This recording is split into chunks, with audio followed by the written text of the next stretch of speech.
Thousands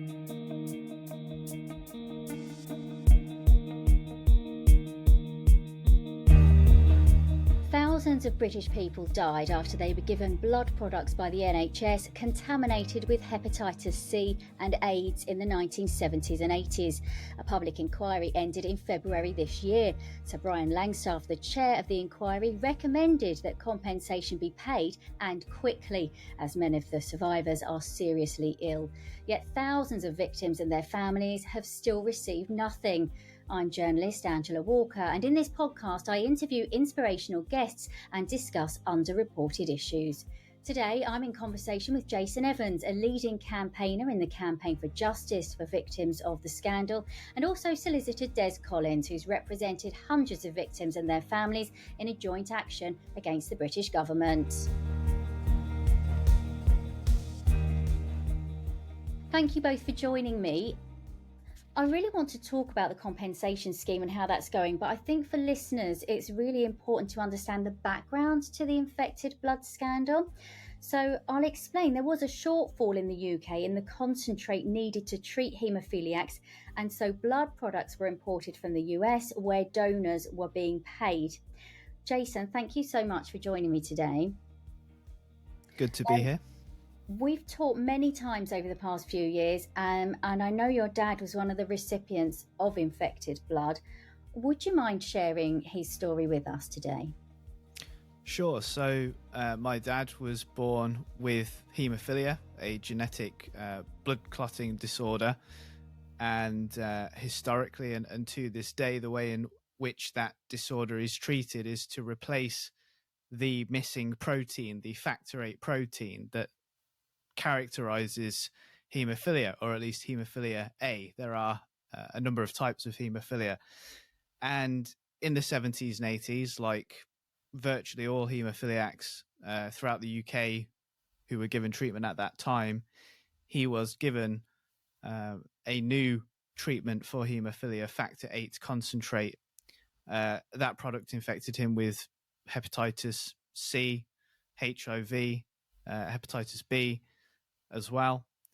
And this treatment, this factor VIII concentrate treatment, had replaced the previous treatment for haemophilia, cryoprecipitate. And cryoprecipitate was the easiest way I always tell people to think of it is something like a regular blood transfusion, whereas these new factor VIII concentrates were a commercialized product. And unlike cryoprecipitate, where one unit came from one voluntary donor on the NHS, these factor VIII concentrates were made by mixing together tens of thousands of plasma donations from often paid donors, often overseas donors, prison donors, and sold for a profit. So the whole field of haemophilia treatment changed dramatically. My father died as a result of his infections when I was 4 years old in 1993. And he is one of the approximately 1,250 people who were infected with both HIV and hepatitis C. And we believe there are only somewhere in the region of 200 to 250 such infected persons still alive today. At what point, Jason, did you decide to start up the campaign group Factor VIII?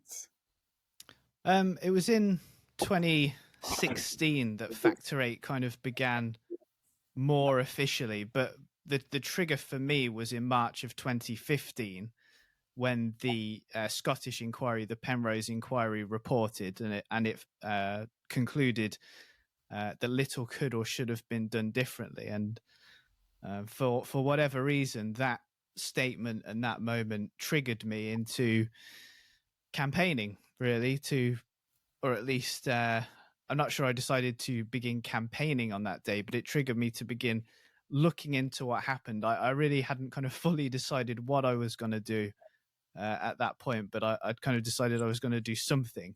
I think I just didn't know quite what was going to be required at that moment. So that was really the trigger for me. And Factor VIII, as a non-profit organization, came about from a meeting that I had with two people who were themselves infected with hepatitis C and HIV. We'd met at a pub, and during a discussion, it was really their idea more than mine to start this new organization that would have one primary goal of trying to achieve a public inquiry and be involved in nothing else. Because, I think something that really does epitomize this story, and Andy Burnham, said this in evidence to the inquiry, is that for too many years, I think the focus got wrapped up in the benefits schemes that some of those impacted can access people who themselves infected or bereaved partners. And I think the focus became so much on that the attention to the truth, what had actually happened, was less than it should have been, and that was going to be the only focus of Factor 8, and it was. Des, I first met you in about 2016, and we met at a gentleman's house in Buckinghamshire, and he'd been infected with hepatitis through, he was a haemophilia, he'd been given contaminated blood through the NHS. And at that point, a public inquiry hadn't even been granted. But you ended up leading the group action for a public inquiry, which was a huge undertaking. How did that come about? It came about essentially because we got into contact with Jason Evans. Jason Evans was, and still is, as we hear, very, very pro-public inquiry. And we decided that was probably, if this case was going to be pursued, that was the right way to go about it. Any calls for public inquiries before had been unsuccessful. So we took the view that somehow we had to approach it from a different point of view. The initial approach was to commence proceedings, legal proceedings for one or two people to try and get some publicity for it and try and get it back, the focus back in the media, which was always going to be very difficult because when I first became involved in it, I took the view that this had all been done before. Nothing else could come out of this disaster. It's very sad, but nothing else could be done. So in order to attract some sort of media interest, we thought something should be done by way of legal proceedings. Legal proceedings on behalf of 1, 2, 3, or 4 people is not going to cut it. So we took the view that if we could put together a sufficiently large group that that might attract some media interest and attract the attention of the government. So that's what we did. We decided that we should not go ahead on the basis of 1 or 2 people, that we'd go ahead on the basis of a group. That group rose from 10 or 15 through to about 500 in about 4 months. To the extent that the first time we wrote to the government legal department saying who we were and why we were taking this action and what were their proposals to counter it, or were they going to agree to it? Well, they were hardly ever likely to agree to it. But once we broached it with the government legal department, they said, well, you are not acting for enough people. And I think that first letter went off sometime possibly in April 2017. Government legal department too seriously probably took 2 or 3 months or 2 or 3 weeks to reply. By the time they'd replied, the cohort had gone up from, say, 15 through to 150. So we go back to them and say, well, actually, it's not 15. I can't remember the figures well, but those are the sort of indications we had. It's not 150. And so they take another 2 weeks to write back. And then we say, well, no, actually, it's 250 now. And putting it bluntly, they thought we were talking absolute rubbish and that we couldn't have acquired that many victims to be represented in that short space of time. What they hadn't taken into account was the fact that these people had been out there waiting for something to happen for 20, 30, 40 years. And once they saw the slightest possibility of action, they were right behind it, and they have remained so to today.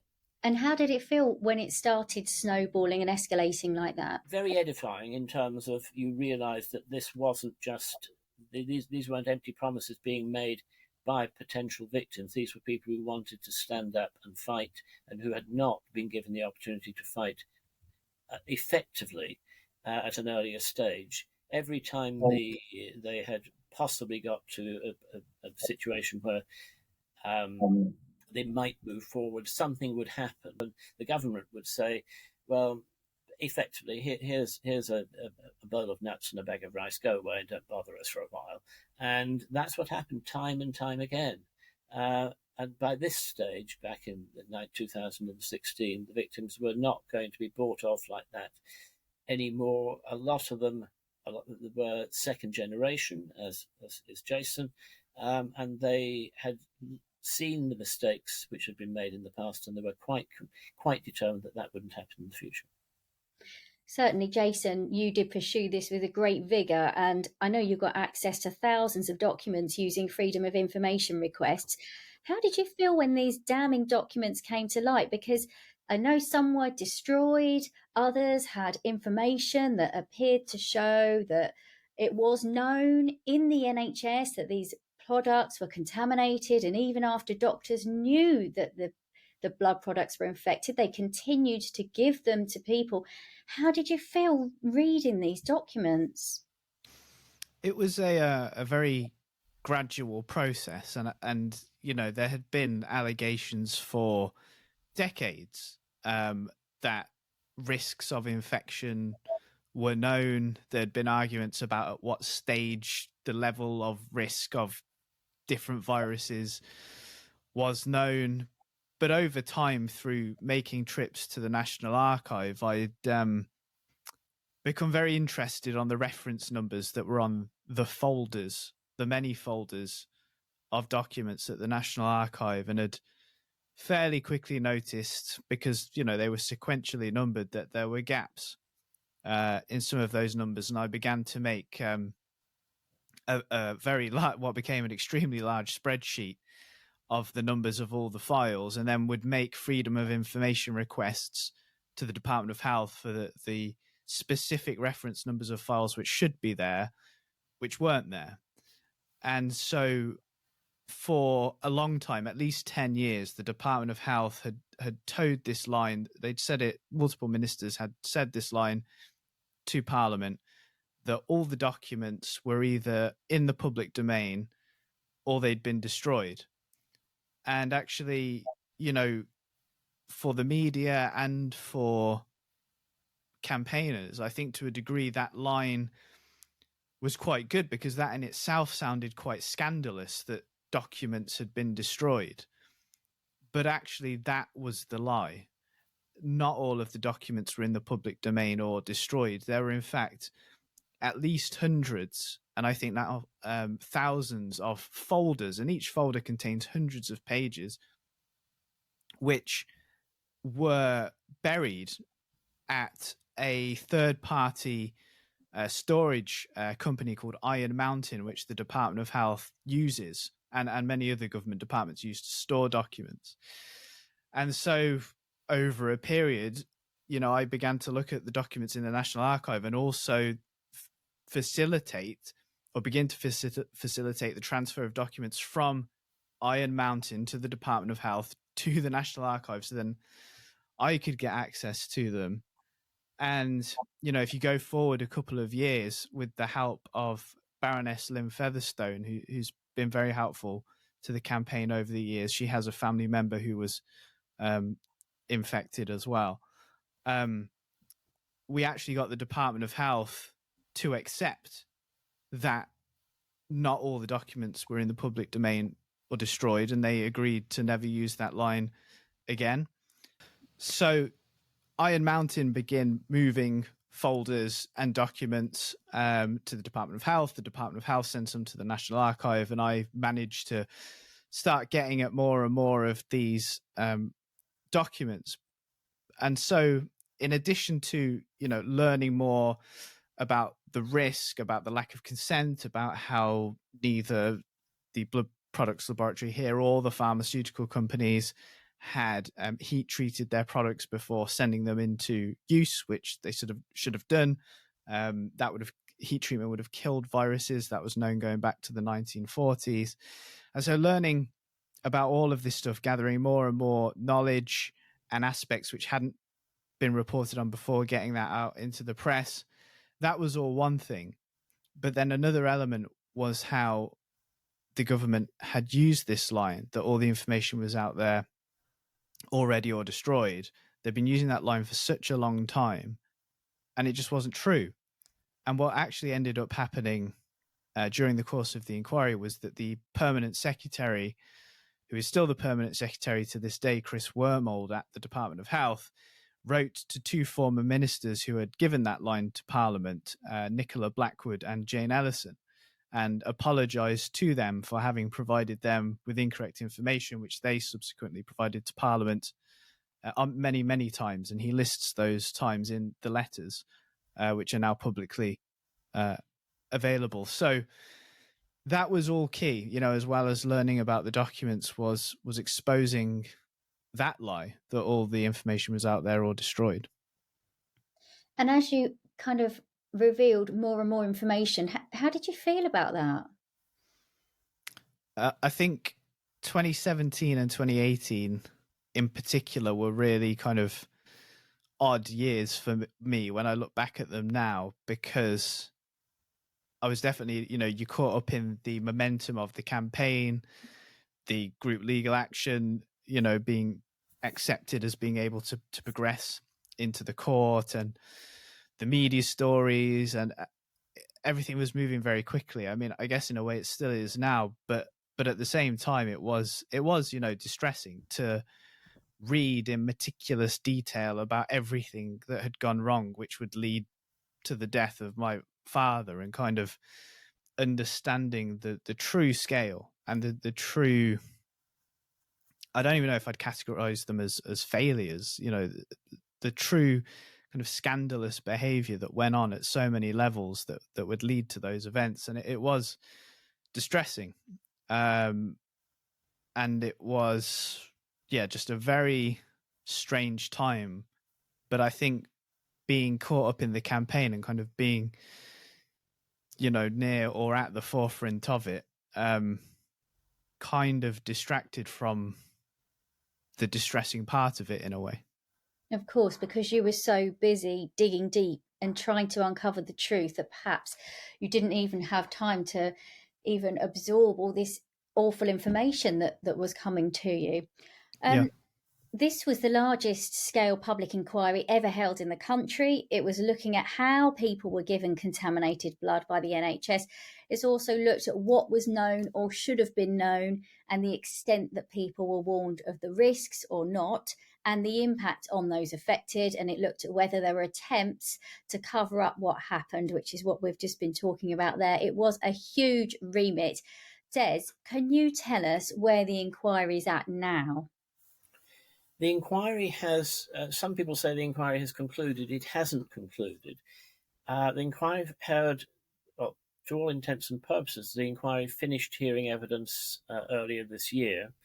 It then went into recess, and the approach was widely accepted that an interim report on compensation would be issued at or about Easter, with a final report dealing not with compensation, but all the issues of what happened, why it happened, and why it shouldn't have happened, being made available to the public on production in the autumn of this year. That position has slightly altered, because what has happened is that the inquiry stopped hearing evidence. We all went away to look at that evidence and await the reports of the chair. The chair produced what's known as an interim report in just before Easter, and that interim report is in fact the final report on compensation. That final report on compensation, which was unfortunately called an interim report, but that's just what happened, was distributed, it was published, and the intention of the inquiry, as far as we can determine the chair's intention, was that the government would react fully and properly to that report and make sure that a compensation framework was put in place pretty much immediately. That was just before Easter. We're now halfway towards the end of July, and to all intents and purposes, no action has been taken with a view to implementation of the recommendations in the report. Let's hear from Sir Brian Langstaff, who's chairing the inquiry. This is a clip recorded from the second interim report statement, which I believe you're referring to there, on the 5th of April this year. That's 2023. When hearings finished in Aldwych House in February, I told you that I would be making a further interim report about the framework for compensation before Easter. Today, the inquiry has published that report. It's an unusual step to publish recommendations about redress in advance of detailed findings, but I could not, in conscience, add to the decades-long delays many of you have already experienced due to failures to recognize the depth of your losses. Those delays have themselves been harmful. As you know, the government has recognized that wrongs were done and that compensation should follow, and made interim payments in October. I believe that the government was right to accept this. My conclusion is that wrongs were done at individual, collective, and systemic levels. I will set out the detail of what happened and why in my full report. But my judgment is that not only do the infections themselves and their consequences merit compensation, but so too do the wrongs done by authority, whose response served to compound people's suffering. So we heard Sir Brian there saying he could not in any conscience add to the decades-long delays in compensation. And yet still, so many people are waiting. How has the government justified this delay, Des? The government sought to justify the delay on the simple premise that it's a long, complicated story, and it's got to investigate it fully and determine how a compensation framework should be set up and in what form. That doesn't bear any close examination, because what the government doesn't readily accept, although it knows that's the position, that back in 2022, the government obtained a report from its own consultant, Sir Robert Francis. Now, that Robert Francis report dealt with the question of compensation, and it was intended to deal with compensation, according to the government at the time, in order that when the inquiry fully reported on compensation, they would be able to react fully, properly, and appropriately to that report. So that report has been with them since 2022.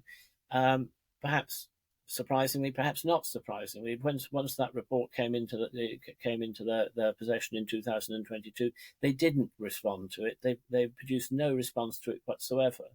They then waited till 2023, till April, when the first Langstaff report on compensation, the interim report, which we've just heard about, came out. And what we find is that Sir Brian Langstaff, the chair of the inquiry, has pretty much adopted the findings or the conclusions reached by Robert Langstaff a year earlier. So the government's now been in possession of reports for quite long enough to be able to react fully, properly, and appropriately. Everyone accepts it's a complicated exercise and requires careful thought, but it doesn't require careful thought to the extent that it's delayed indefinitely, particularly against a background where the chair has said it must be done immediately. So let's clarify, who's had compensation so far and how much have they had?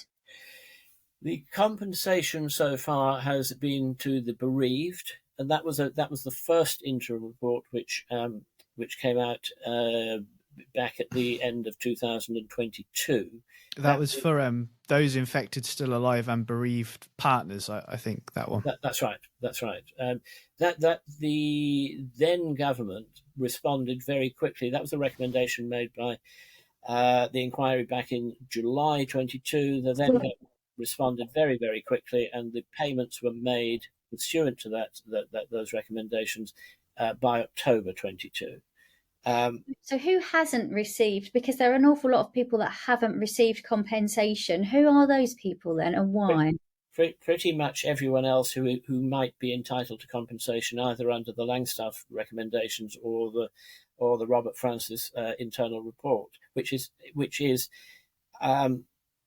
I can put it in simple terms. I mean, the payments were led to believe under that first interim report in July last year, which payments were made in October, about £400 million.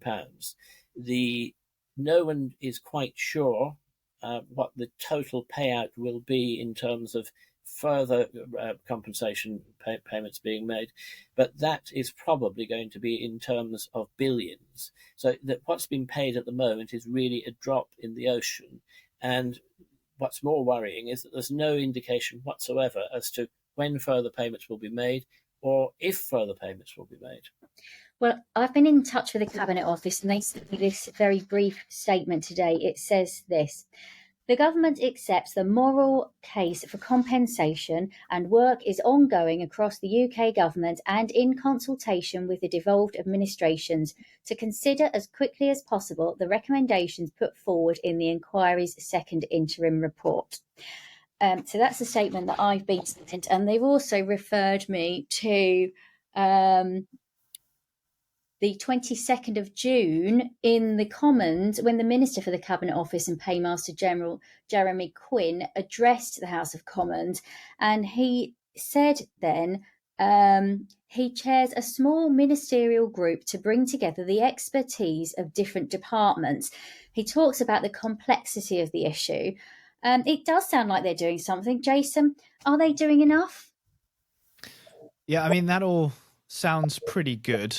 But from what we've been able to get, again, through freedom of information on the area of what, if anything, is happening with compensation, it hasn't been very encouraging.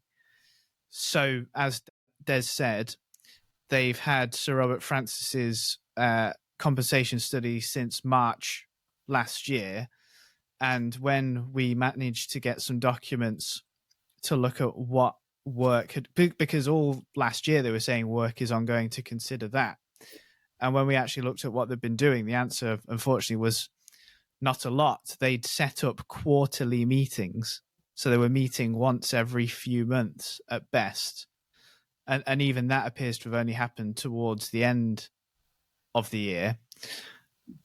And when I had sent FOIs to virtually every government department that might possibly be involved in the issue of compensation, so we're talking the Treasury, the Department of Health, many other departments, the Cabinet Office. I won't go through all of them now, but it was surprising because we were told there was a permanent secretary level group, and now we've got a small ministerial group as well, but we were told there was a permanent secretary level group of different departments taking forward work strands, was the wording that we heard in December last year. And many of the departments came back on FOI and held no information at permanent secretary level about the issue at all. And that was information I presented to the all-party parliamentary group earlier in the year, and I had brought the documents with me to show that. So it doesn't seem very encouraging. And you know, I think many of us in the community pay very close attention to the wording that comes back from government. So if you look at the wording there, they say, you know, they are working to consider. And I don't know if working to consider something is the same as actually considering something. And also, you know, in the debate that took place in the Commons, we heard that basically the government was unable to say anything because it's complex. But the whole point of the compensation framework study by Robert Francis, the point of Sir Ryan Langstaff's recommendations, was to deal, and they have dealt with that complexity. It's been scrutinized in great deal through the inquiry. So there's a lot of excuses, but I don't really see how any of it holds up, and the wording isn't encouraging. I want, we're talking about meetings and ministerial groups and processes and so on. But ultimately, there's a group of people who have been seriously affected. There's people that have died. There are the bereaved. There are people living with terrible illnesses. And among those people, a lot of them have, waiting for a public inquiry. A lot of people died before the public inquiry even got started, and since people are still dying. How are people feeling about this process just dragging on? The distress is massive. I mean, on a daily basis, I receive emails and phone calls, and I'm sure Des and various members of his team do, from people who are fed up, angry, upset, just in a state, basically, because, so Brian Langstaff himself in the interim report said time without redress causes further harm. And in fact, the Minister, Jeremy Quinn, has also echoed that as well.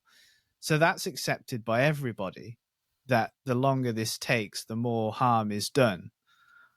And that is the truth. That really, there's no more to say than that wording. The more this goes on, the more harm is done. And there's some really, tragic stories out there. And in particular, I think of, the parents whose children died of HIV, often at a very young age. And it's not just now, those infected who continue to die. It's also people in that position, because many of whom are quite elderly, have been waiting for justice, or some form of justice, I should say, for such a long time, and now quite elderly, and send me emails saying, we're in our 80s now, and we don't think we're going to kind of actually see any recognition of the life of our son or sons. And those are people that I particularly feel for, because I fear they may well be right. I think what we should talk about as well is the stigma, because I know there was a family who lost a son. He had he developed HIV. He died from AIDS, and they were receiving letters through the letterbox from people who were saying, "We don't want your sort living here," this kind of thing, because of the stigma. And there was another gentleman that I met at the inquiry, and he told me that to this day, his family don't know that he was infected with HIV because he couldn't bring himself to tell them. So it's about the recognition, isn't it, Jason? It's not about the monetary compensation, although that is obviously important, because a lot of these people haven't been able to work. Well, I think it's really important for people to understand that this compensation, if it ever happens at least, no one is being enriched by it. And in fact, I doubt that the compensation will ever really, truly cover the full extent of people's financial losses. No one's being enriched by it. This is, an attempt to make up for the true financial losses that people, and other losses that people have actually suffered. People lost their homes. They couldn't get life insurance. They were unable to have the education that they would have had. And so many other things, the list of losses that I have heard from people infected, people affected, and Des will obviously know a lot more about the legal specifics of this than me, but just hearing the basic things people have lost because of what happened, it is almost endless. And I think the minimum that should be done, given that this was preventable and shouldn't have happened, which the government themselves, say that's their line. They like to say the infected blood scandal should never have happened. The least that should be done is an attempt to give back some of what was taken away from people. And I think it's really important for people to understand that. And there are so many elements, and stigma is a massive one as well. It took away people's basic right to things like a private life, to not have it known what their medical conditions were, and it was, thrown all about the community. So just the right to have a relatively normal life was taken away from people. And a big part of the reason was the stigma. So, Des, what happens from a legal point of view now? We've had the interim report around about Easter. It seems that we're waiting for some development to do with the compensation scheme. Where are we at? What's happening next? What will happen next is that the inquiry has already decided that government witnesses should be recalled towards the end of July, effectively to explain precisely why there has been a delay in implementation of the report which came out in April. We'll have to see what that brings. Meanwhile, the final report, which deals of the inquiry, which will deal with address issues of what went wrong, why it went wrong, and how it might have been avoided, will come out at some time in the autumn. Meanwhile, the group action, which was started in 2017, has been put on ice. It was put on ice in 2017, essentially because you couldn't have a High Court judge looking at the same issues as a chair to a public inquiry and possibly reaching different conclusions. So that the group action will be restored if necessary. Once when I say restored, it will be brought back before the court. It's in a vacuum or on ice, as I say. It will be brought back before the court at the end of this year.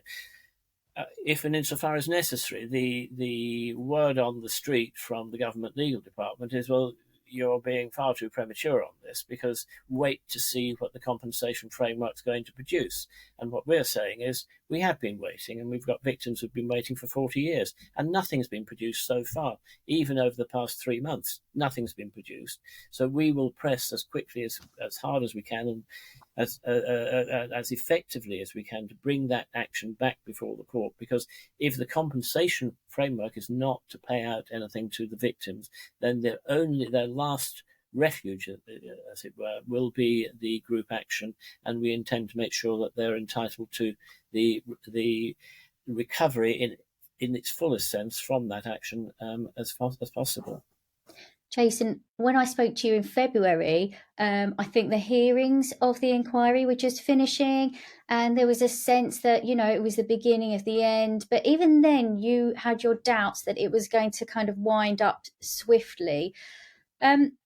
What are your feelings towards the government now? What's your message right now to the government? Cut through the bureaucracy and do the right thing.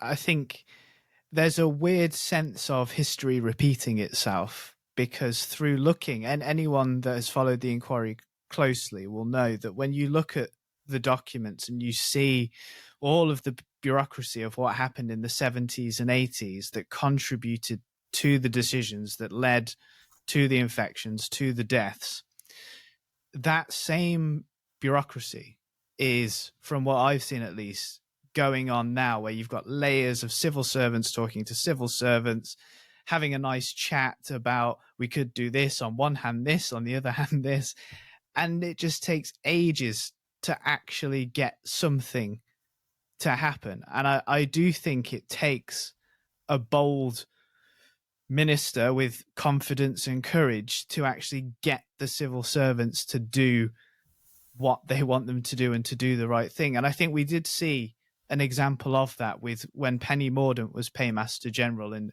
she wrote to Rishi Sunak saying it's inevitable, compensation will have to be paid. And she went on to set up the compensation framework study that we'd been campaigning for.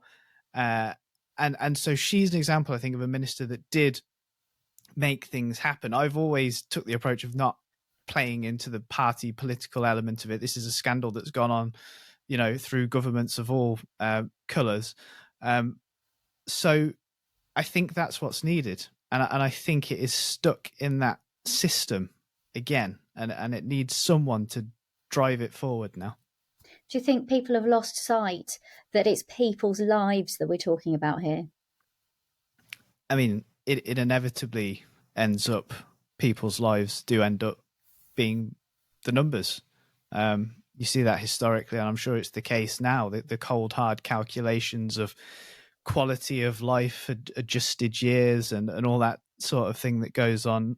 And yeah, I'm sure those calculations are being made about, you know, the how many people are going to die between this date and that date, and how many estates are there, and how many infected people might progress to cirrhosis, and how much is that going to... I'm sure all those calculations, if they haven't already, will be done and will be taken into account. And I think it would help the government a lot more to speak to a broader range, or to have spoken to a broader range directly of people infected and affected. What we don't need now is any more consultation, in my view. We've gone through several rounds of intense consultation over the last couple of years to get to the point of the inquiry recommendations. But I have over the years witnessed, whether it's a reluctance of the ministers or the blocking by the officials of the messages getting to the ministers, there is a resistance to meeting directly with people. I know that the current paymaster, Jeremy Quinn, has met once with some campaigners. But I mean, for instance, Michael Ellis, the previous paymaster general, and just to clarify, it's the paymaster general, the cabinet minister, who has responsibility for our area, our inquiry in this compensation area. Michael Ellis never had such a meeting. I don't think there was a minister before him. I think Edward Arger, that was only he was only there for a month or two. He never met with anybody. You know, the current Department of Health ministers, I don't think they've met with anybody. And so you can see how, for the ministers, the ones that have never met anyone infected or affected, or at least, you know, if they have, it's maybe a constituent. It's not kind of a broad range of people. You can see how they would just look at this as numbers. Do you want to meet with them, Jason? Do you want to stand there and say, what are you doing? Speed things up. People are dying. People have died. Yeah, I mean, we regularly try to reach out and set up meetings with various ministers, and by and large they don't happen. You know, we did manage to obtain a meeting with the shadow paymaster general, which happened earlier this year, but obviously it's always going to be easier to get meetings with those in opposition, because they don't have, and I think this brings it back, the same level of officials that are going to kind of get in the way. And so yeah, I mean, we would like to meet with government ministers, and we try to, and by and large we are unsuccessful. Jason Evans, thank you for joining us. Des Collins, thank you so much. Thank you. Thank you. You've been listening to Angela Walker in Conversation. I hope you've enjoyed the show, and for more information, check out my website, angelawalkerreports.com, where you'll find information about other podcasts in the series, and you can see more of my work. And if you know someone who's inspirational, or if there's a story you think is underreported, then drop me a line through my website. Look forward to hearing from you. Until next time, take care.